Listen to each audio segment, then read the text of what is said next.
Hey everybody, welcome to JFT TV, and my name is Anthony with JFT Trucking, and I want to put a video out tonight before the sun goes down and you can kind of get some light here and see the video. I wanted to put a video out here about this last week and then also talk about this last part of the trip I just took to Hays, Kansas, and some old memories came up on the trip, and I'll talk about that as well, and some things I've done in the past that I'm very proud of, and not just proud of, but was honored to be a part of. With that being said, this week has been, every week's got its challenges. I got to tell you, it's up and down, and this week I really messed up a restart 2 times. I took a load from Minnesota out near Boston, and I got to Boston Friday night after they closed, so we had agreement to unload Saturday morning first thing at 7 o'clock, and the folks did meet me out there. I was glad about that and thankful, and it was an hour, I was in and out, and then I was on PC, and I was PCing back. I had nothing to do till Monday, so I PC'd around. I went to a cigar shop, dinner, stuff like that, and after all that, I was going back to where I was going to stay for the night, and I had to use the restroom so bad. It was raining, nighttime. I don't do very well driving at night, and first time being up there, and I'd gone to 2 or 3 different spots to park, and they were either it wasn't there no longer, it was a grass field, empty lot, or it was just full and I couldn't park at all. So at this point in time, I was getting really frustrated, and so I'm going through a toll, and one of the tolls, I think I was in New York or somewhere like that. I was going through a toll, and the toll happened to also be a place that was a state patrol office, and it was a plaza, they call it. So I said, okay, it's all lit up, bunch of cop cars out there, I'll go in there and use the restroom and then get on my way. And so I pulled up in there, and the only spot available was way at the end of the parking lot. So I parked there legally because cops are everywhere, and I walked to the bathroom in the rain. The door's locked. The sign next to it had an arrow down saying "Do not enter," and that's where all the cops were, obviously. I'm like, geez, man. And I had to go so bad, so I thought I would do it right then and there in the parking lot, but obviously not because the cops. So I get in my truck, and I start up, and I'm holding it, I gotta go, and I'm telling you, within a few seconds, my ELD popped on with driving. It kicked me out of PC, and I was like, oh no. So I stopped. I tried to configure it, to edit it, and change it back to PC. It wouldn't let me do it. And I said to myself, well, I'll just go into PC from here on out.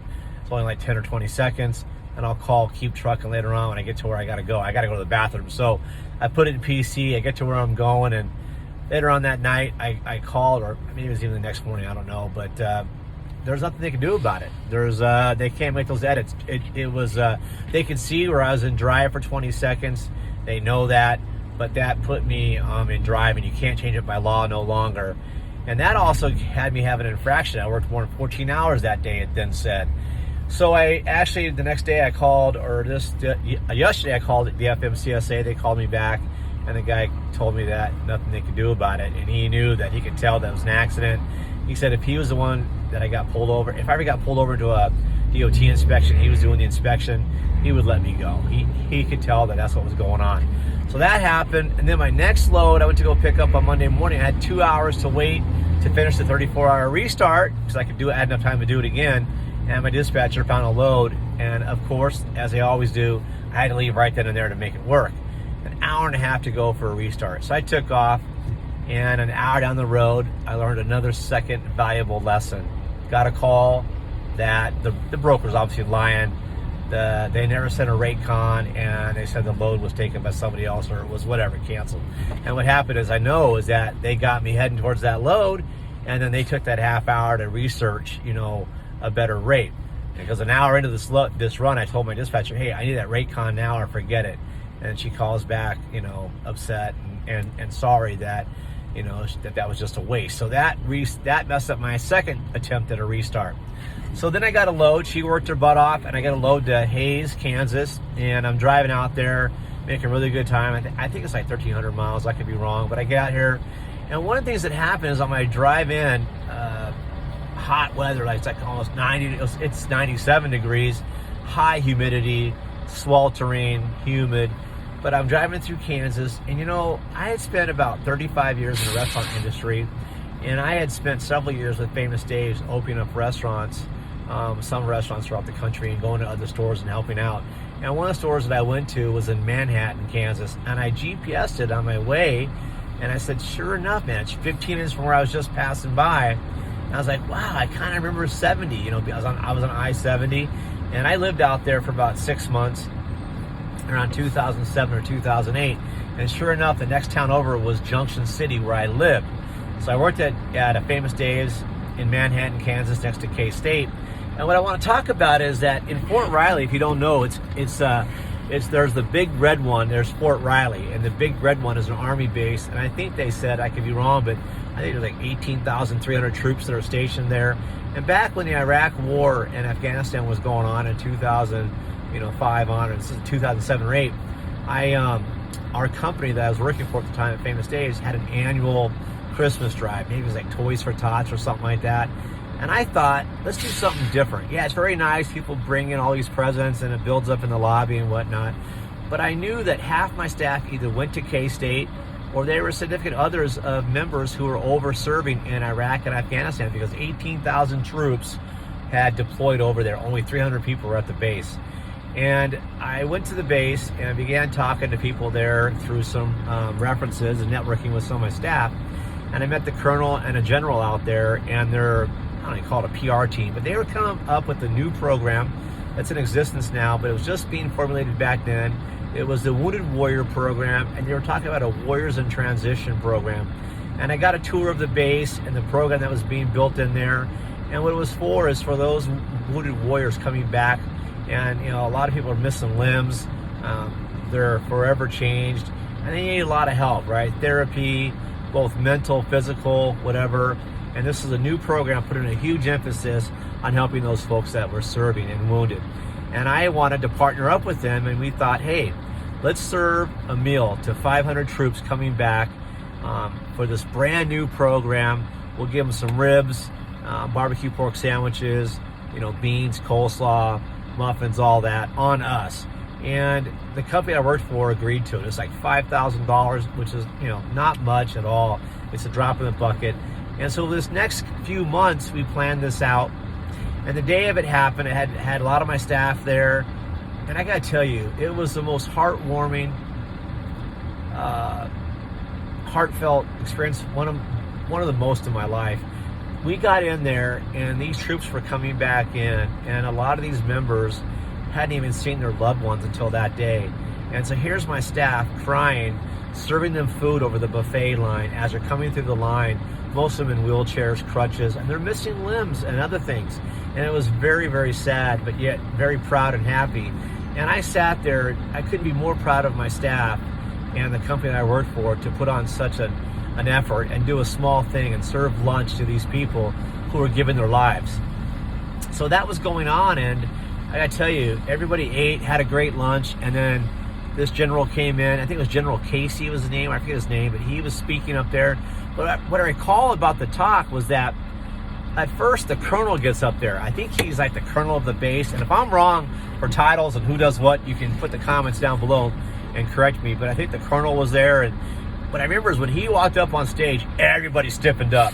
I mean, all the soldiers really got like at attention, and that guy commanded respect, and you can feel it in the air. It was, I was like, wow. And he gave some, you know, really heartfelt speech, and then he introduced the general who got up there. And when he got up there, I kind of found it I won't say funny in a bad way, but everybody was a lot looser with the general than with that colonel. And I don't know why that was. I thought it'd be just the opposite. The higher up you go, general, man, it'd be that way. But the colonel really ran things there, and the general was really like, you know, hey, at ease. And everybody did ease up. And they called me up on stage in the middle of what they were talking about. And I went to shake the guy's hand. He asked me to say a few words, and I was really embarrassed about even doing that. But I shook the general's hand. I didn't know this, but he had a medallion, 2 of them. And I still have them to this day. And it fell. I didn't know he had something in the hand, but he shook my hand with these 2 medallions in there, and I dropped them, and I felt really embarrassed. I picked them up, and I still got them. They're actually beautiful. And I went up there, and honestly, to this day, I still remember. I remember standing there talking, and I'm like, I had nothing really to say other than thank you for your service and your commitment and your sacrifice. I mean, we're here serving you lunch. It's ribs and beans. That's it. And you guys are giving your lives. And I'm so proud to be an American citizen. And the whole place, began to clap and whatnot.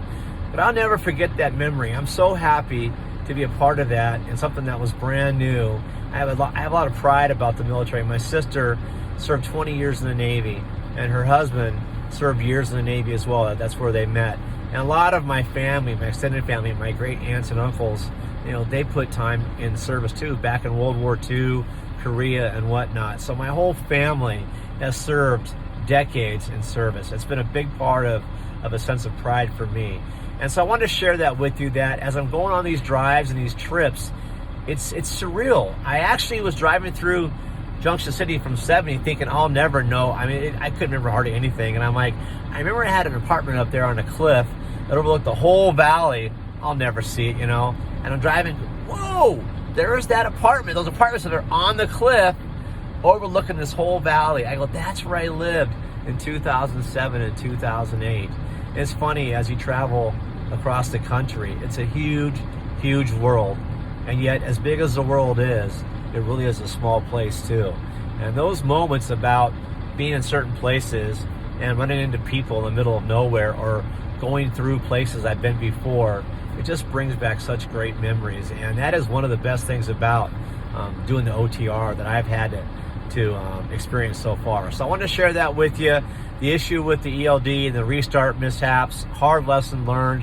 A couple of them I know. It'll only make me stronger. I'm a firm believer we never learn in what we do right. We only learn in what we do wrong. And that definitely was that. And then also I wanted to share with you the joy it is of driving across the country and remembering things that I've done in the past. And that was one special thing at Fort Riley in Junction City there for the Warriors in Transition. So to all the Warriors out there, and those of you that are drivers who are ex-veterans, I should say, veterans, I want to say thank you, and thank you from my heart. And I want to say thank you, thank you, thank you. Couldn't be doing what I'm doing without you. We're blessed to be in America. So rather than rambling on, I want to say thank you. Please like and subscribe to the channel. If you want to see or hear something different, let me know. If you like what I'm doing, let me know. I can't do this without you. So thank you once again, and I hope you have a great day. So from middle of Kansas somewhere, thank you.